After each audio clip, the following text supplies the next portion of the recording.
Aland ಮತಕ್ಷೇತ್ರದಲ್ಲಿ vote ಚೋರಿ ಆರೋಪ ಪ್ರಕರಣಕ್ಕೆ ಸಂಬಂಧಪಟ್ಟಂತೆ ಕಲಬುರಗಿಯಲ್ಲಿ ನಮ್ಮ ಮನೆ ಮೇಲೆ ಎಸ್ಐಟಿ ಅಧಿಕಾರಿಗಳು ದಾಳಿ ನಡೆಸಿದ್ದಾರೆ ಅಂತ ಕಲಬುರಗಿ ಜಿಲ್ಲಾ ಆಳಂದ ಸುಭಾಷ್ ಗುತ್ತೇದಾರ್ ಹೇಳಿದ್ದಾರೆ.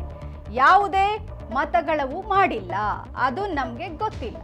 ಸರ್ಕಾರದಲ್ಲಿ ಅಭಿವೃದ್ಧಿಗೆ ಹಣ ಇಲ್ಲ, ಹೀಗಾಗಿ ಡೈವರ್ಟ್ ಮಾಡಬೇಕು. ಇದೆಲ್ಲ ಶಾಸಕ ಬಿಆರ್ ಪಾಟೀಲ್ ಎಬ್ಸಿರುವಂತಹ ಕಟ್ಟುಕತೆ ಅಂತ ಹೇಳಿದ್ದಾರೆ. ನನ್ನನ್ನ ರಾಜಕೀಯದಿಂದ ಬಿಡಿಸಲು ಬಿಆರ್ ಪಾಟೀಲ್ ಪ್ಲಾನ್ ಮಾಡಿದ್ದಾರೆ. ನನಗೆ ಕೊಟ್ಟಿರೋ ಗನ್ ಮ್ಯಾನ್ ಸಹ ವಾಪಸ್ ಪಡೆದಿದ್ದಾರೆ. ನನಗೇನಾದ್ರೂ ಆದ್ರೆ ಸಿಎಂ ಮತ್ತು ಪೊಲೀಸ್ ಇಲಾಖೆ ಕಾರಣ ಅಂತ ಕಲಬುರಗಿಯಲ್ಲಿ ಮಾಜಿ ಶಾಸಕ ಸುಭಾಷ್ ಗುತ್ತೇದಾರ್ ಹೇಳಿದ್ದಾರೆ.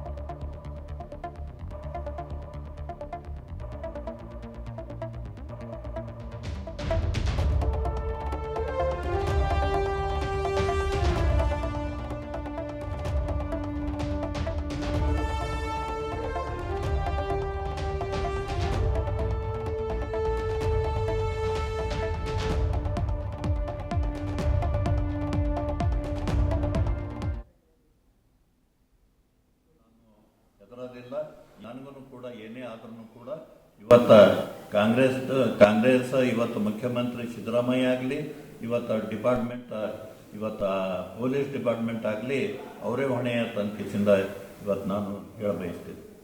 ಇದಕ್ಕೆ ಯಾವತ್ತೂ ನಾನು ಹೆದರೋದಿಲ್ಲ. ಏನಿದ್ರೂ ಕೂಡ ನಾವು ಫೈಟ್ ಮಾಡ್ತೇವೆ. ಯಾಕಂದ್ರೆ ಹಿಂದೂ ಕೂಡ ಬಿಆರ್ ಪಾಟೀಲ್ 23 ಮರ್ಡರ್ ಮಾಡ್ಸ್ಯಾರ, ಹಂಗೆ ಆದ್ರೆ ಒಂದೂ ಇವತ್ತು ಸಾಬೀತಾಗಿಲ್ಲ. ಸುಳ್ಳ ಎಲ್ಲ ಇವತ್ತು ಎಬ್ಬಸಿ ನಮ್ಗೆ ಏನಾರು ಮಾಡ್ಕಿಸಿಂದ ಇವತ್ತು ರಾಜಕೀಯದಿಂದ ಬಿಡಿಸ್ಬೇಕೆಂಬ ಒಂದು ಉದ್ದೇಶ ಬಿಆರ್ ಪಾಟೀಲ್ ಬಲ್ ಅದ. ಅದಕ್ಕೆ ಇವತ್ತು ಏನು ಅಲ್ಲಿ ಗುಲ್ಬರ್ಗದಾಗ ಆಳಂದದೇ ಸಿಕ್ಕವ SITದವರಿಗೆ ತಂದು ಏನು ಹೇಳ್ತಾರೆ, ಇದೆಲ್ಲ ಕಟ್ಟುಕತೆ ಅದ. ಅವರು ಮುದ್ದ ಮಾಡಿಸಿದ ತನಕಿಸಿಂದ ನಾನು ಹೇಳಿದೆ. ನನಗೂ ಕೂಡ ಏನೇ ಆದ್ರೂ ಕೂಡ ಇವತ್ತು ಕಾಂಗ್ರೆಸ್ ಇವತ್ತು ಮುಖ್ಯಮಂತ್ರಿ ಸಿದ್ದರಾಮಯ್ಯ ಆಗಲಿ, ಇವತ್ತು ಡಿಪಾರ್ಟ್ಮೆಂಟ್ ಇವತ್ತು ಪೊಲೀಸ್ ಡಿಪಾರ್ಟ್ಮೆಂಟ್ ಆಗಲಿ ಅವರೇ ಹೊಣೆಯ ತನಿಖೆಯಿಂದ ಇವತ್ತು ನಾನು ಹೇಳಬಯಸ್ತೀನಿ. ಇದಕ್ಕೆ ಯಾವತ್ತೂ ನಾನು ಹೆದರೋದಿಲ್ಲ. ಏನಿದ್ರೂ ಕೂಡ ನಾವು ಫೈಟ್ ಮಾಡ್ತೇವೆ. ಯಾಕಂದ್ರೆ ಹಿಂದೂ ಕೂಡ ಬಿಆರ್ ಪಾಟೀಲ್ 23 ಮರ್ಡರ್ ಮಾಡ್ಸ್ಯಾರ, ಹಂಗೆ ಆದ್ರೆ ಒಂದೂ ಇವತ್ತು ಸಾಬೀತಾಗಿಲ್ಲ. ಸುಳ್ಳ ಎಲ್ಲ ಇವತ್ತು ಎಬ್ಬಸಿ ನಮ್ಗೆ ಏನಾರು ಮಾಡ್ಕಿಸಿಂದ ಇವತ್ತು ರಾಜಕೀಯದಿಂದ ಬಿಡಿಸ್ಬೇಕೆಂಬ ಒಂದು ಉದ್ದೇಶ ಬಿಆರ್ ಪಾಟೀಲ್ ಬಲ್ ಅದ. ಅದಕ್ಕೆ ಇವತ್ತು ಏನು ಅಲ್ಲಿ ಗುಲ್ಬರ್ಗದಾಗ ಆಳಂದದೇ ಸಿಕ್ಕವ SITದವರಿಗೆ ತಂದು ಏನು ಹೇಳ್ತಾರೆ, ಇದೆಲ್ಲ ಕಟ್ಟುಕತೆ ಅದ. ಅವರು ಇದ್ರ ಬಗ್ಗೆ ಹೆಚ್ಚಿನ ಮಾಹಿತಿಯನ್ನು ಕೊಡ್ತಾರೆ ನಮ್ಮ ಪ್ರತಿನಿಧಿ ಗೋಪಾಲ್ ಕುಲಕರ್ಣಿ. ಈಗ ಆಳಂದ ಕ್ಷೇತ್ರದಲ್ಲಿ ವೋಟರ್ ID ಸುಟ್ಟಿರುವಂತಹ ಕೇಸ್ ಬೆಳಕಿಗೆ ಬಂದಿದೆ. ಇಲ್ಲಿ ನೋಡಿದರೆ ಸುಭಾಷ್ ಗುತ್ತೇದಾರ್ ಆ ರೀತಿ ಏನು ಆಗಿಲ್ಲ ಅಂತ ಹೇಳಿಕೆ ಕೊಡ್ತಾ ಇದ್ದಾರೆ. ಏನಿದು ಪ್ರಕರಣ ಅಂತ? ಏನು ಕಲಬುರಗಿ ಜಿಲ್ಲೆ ಆಳಂದ ತಾಲೂಕಿನ ಮತಕ್ಷೇತ್ರದಲ್ಲಿ ನಡೆದಿದೆ ಎನ್ನಲಾದಂತ ಒಂದು ವೋಟ್ ಚೋರಿ ಪ್ರಕರಣಕ್ಕೆ ಸಂಬಂಧಪಟ್ಟಂತೆ ಈಗಾಗಲೇ ಕಳೆದ 3 ದಿನ, ಅದರಲ್ಲೂ ವಿಶೇಷವಾಗಿ ಏನಂತ ಹೇಳಿದ್ರೆ ನಿನ್ನೆ ಏನು ಗುಬ್ಬಿ ಕಾಲನಿಯಲ್ಲಿರ್ತಕ್ಕಂಥ ಸುಭಾಷ್ ಗುತ್ತೇದಾರ್ ಅವರ ಮನೆ ಮೇಲೆ ರೇಡ್ ಮಾಡಿತ್ತು.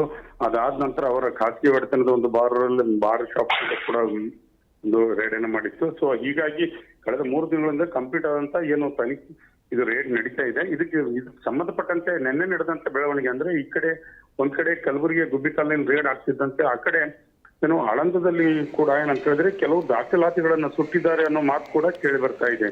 ಅಂದ್ರೆ ಇಲ್ಲಿ ತನಿಖೆ ಸಂದರ್ಭದಲ್ಲಿನೇ ಅಂದ್ರೆ ಈ ರೇಡ್ ಸಂದರ್ಭದಲ್ಲಿ ಆ ಒಂದು ಕೆಲಸ ಮಾಡಿದ್ರ ಅಲ್ಲಿ ಇರ್ತಕ್ಕಂಥ ಕೆಲಸಗಾರ ಇರ್ಬೋದು, ಅವ್ರ ಕಡೆಯವರು ಇರ್ಬೋದು, ಯಾರಾದ್ರೂ ಇರ್ಬೋದು, ದಾಖಲಾತಿಗಳನ್ನ ಸುಟ್ಟು ಹಾಕಿದ್ರ ಅನ್ನೋ ಪ್ರಶ್ನೆ ಈಗ ಹುಟ್ಟುಕೊಂಡಿದೆ. ಸೊ ಅಲ್ಲಿರ್ತಕ್ಕಂಥ ಆ ಪ್ರದೇಶದಲ್ಲಿ ಇರ್ತಕ್ಕಂಥ ಏನು ಸುಟ್ಟಿರುವ ಎಲ್ಲ ದಾಖಲಾತಿಗಳು ಅದನ್ನ ತದನಂತರ ಹಿಂದೆ ಇರ್ತಕ್ಕಂಥ ಹಳ್ಳದ ಸಮೀಪ ಆ ಹಳ್ಳದಲ್ಲಿ ಏನೋ ಬಿಸಾಕಿದ್ದಾರೆ. ಇದು ಕೂಡ ಏನಂತ ಹೇಳಿದ್ರೆ ಈಗ ಒಂದು ಚರ್ಚೆಗೆ ಗ್ರಾಸ್ ಆಗಿದೆ. ಯಾಕಂತ ಹೇಳಿದ್ರೆ ಅಲ್ಲಿ ಇರ್ತಕ್ಕಂಥದ್ದು ಏನು ದಾಖಲಾತಿ ಅದರಲ್ಲಿ ವೋಟರ್ ID ಇದ್ವಾ ಅಥವಾ ಎಲೆಕ್ಷನ್ ಸಂಬಂಧಪಟ್ಟಂತೆ ಬೇರೆ ಬೇರೆ ಏನಾದ್ರೂ ಡಾಕ್ಯುಮೆಂಟ್ಸ್ಗಳು ಇದ್ವಾ ಅನ್ನೋದು ಕೂಡ ಈಗ ತನಿಖೆ ನಡೀತಾ ಇದೆ.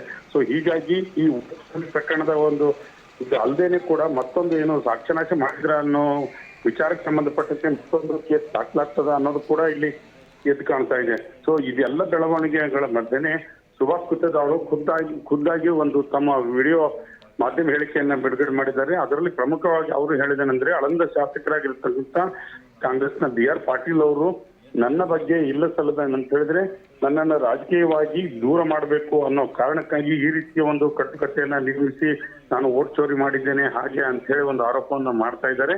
ಸೊ ಅದಲ್ಲದೆ ನಂತರ ದೇಶಕ್ಕಾಗಿ ನನಗೆ ಕೊಟ್ಟಿರ್ತಕ್ಕಂಥ ಅಂದ್ರೆ ಸರ್ಕಾರ ನನಗೆ ಕೊಟ್ಟಿರ್ತಕ್ಕಂಥ ಗನ್ಮ್ಯಾನ್ ಅನ್ನು ಕೂಡ ವಾಪಸ್ ತೆಕ್ಕೊಂಡಿದ್ದಾರೆ. ಸೊ ಇದೆಲ್ಲದಕ್ಕೂ ಕೂಡ ನಾನು ಯಾವುದೇ ರೀತಿಯಿಂದ ವಿಚಲಿತನಾಗೋದಿಲ್ಲ, ನಾನು ಯಾವುದೇ ರೀತಿಯಿಂದ ಹೆದರೋದಿಲ್ಲ. ಹಾಗಾಗಿ ತನಿಖೆ ಕೂಡ ಸಹಕಾರ ಕೊಡ್ತೇನೆ. ನಾನು ಯಾವ ರೀತಿ ಈ ರೀತಿಯಾದಂತ ವೋಟ್ ಚೋರಿಯಲ್ಲಿ ನಾನು ಯಾವುದೇ ನನ್ನ ಪಾತ್ರ ಇಲ್ಲ, ನಾನು ಏನು ಮಾಡಿಲ್ಲ ಅನ್ನೋದು ಕೂಡ ಸ್ಪಷ್ಟೀಕರಣ ಕೊಟ್ಟಿದ್ದಾರೆ. ಇದೆಲ್ಲದರ ಬೆಳವಣಿಗೆಯ ಮಧ್ಯೆ SIT ನಡೆಸತಕ್ಕಂಥ ತನಿಖೆ ಇವತ್ತು ಕೂಡ ಹಲವು ಕಡೆ ಮಾಹಿತಿಯನ್ನ ಕಲೆ ಹಾಕುವಂತ ಕೆಲಸ ಮಾಡ್ತಾ ಇದ್ದಾರೆ. ಮುಂದೆ ಇದು ಯಾವ ರೀತಿಯ ಒಂದು ಅಂತ್ಯಕ್ಕೆ ತೆಗೆದುಕೊಂಡು ಹೋಗುತ್ತೆ ಅನ್ನೋದು ಕುತೂಹಲಕ್ಕೆ ಕಾರಣವಾಗಿದೆ.